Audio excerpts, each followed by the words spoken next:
how do we help people how do we retain our Christian witness? Or is there a possible way of gaining it back in the midst of this society when many people feel like it's been stolen from them from the get-go?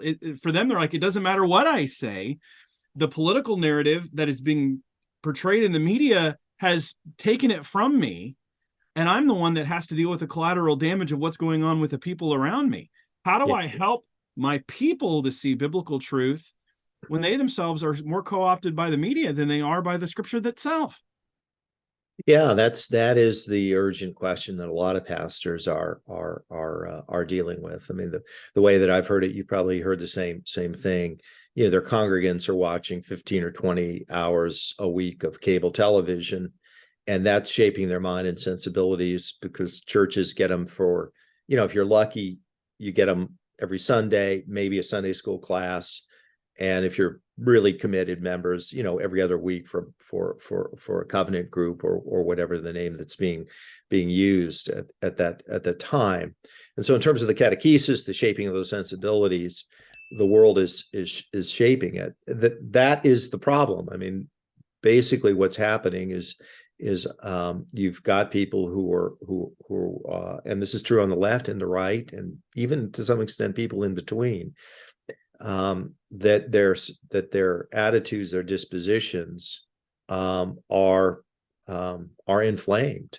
What I've learned, it's more vivid now than in the past. I've always known that the situation existed, but it's more pronounced and deeper than I realized, and that is the degree.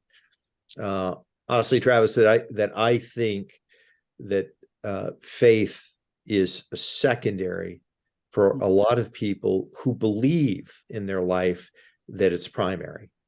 That is, if you spoke to a person who's a genuine Christian, they would tell you that being faithful to Jesus and walking with integrity in the Christian faith is the most important thing in terms of mind and soul and spirit. So if you gave them sodium pentothal and said, what's most important to you? They would say their faith.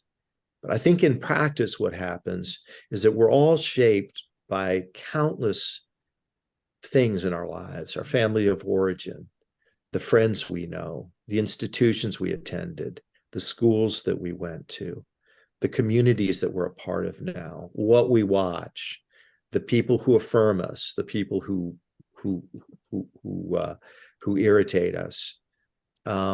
There are cultural factors, there are psychological factors, there are life experiences, and those shape who we are. And what we do is we then come and we mold the faith to fit who we are and what those pre-existing views are. We think what we're doing is we're being faithful to the Bible. In fact, what we're doing is we're being faithful to some ideology, some cultural shaping event. And then, as we were talking about earlier, you take verses and scripture and ratify what you already believe. So it's kind of like a jet fuel to these already sort of intense and deeply held beliefs. So if that's the case, you know, how do you undo that? I mean, that's the $64,000 question for churches and for pastors, right?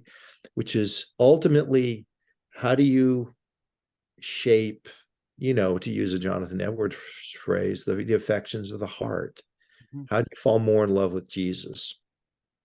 How do you let him shape the kind of person you are, the prism through which you see the world, rather than the other way around?